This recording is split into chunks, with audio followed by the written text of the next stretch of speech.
The bloodletting continues with 10 reported murders between Friday night and Saturday in 4 parishes. TVJ's Shamela Mitchell visited the Augustown community on Saturday, where 7 persons were shot, 4 fatally.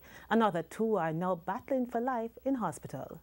Freshly shattered glass, a black hat stain with blood, and a woman grieving. All paint a grim picture of what took place at a bar in Hermitage, Augustown, Friday night. Residents say it happened about 9:30.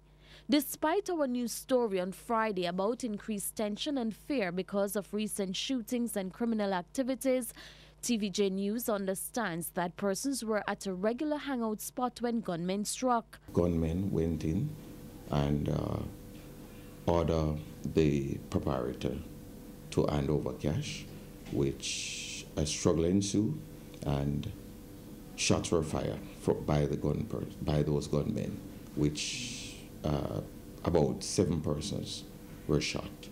They were all taken to the hospital, where 4 of those persons succumbed to injury.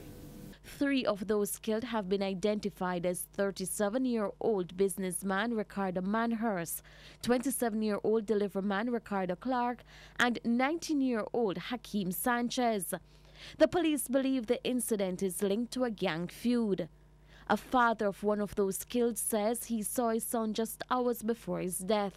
Innocent them are dead. That me say I go on. Be innocent are dead. No naturality, the gunman they not dead. And police in earth, them not do their duty. Them go smile with you, but I go on. Residents are calling for peace. We are all one family, you know.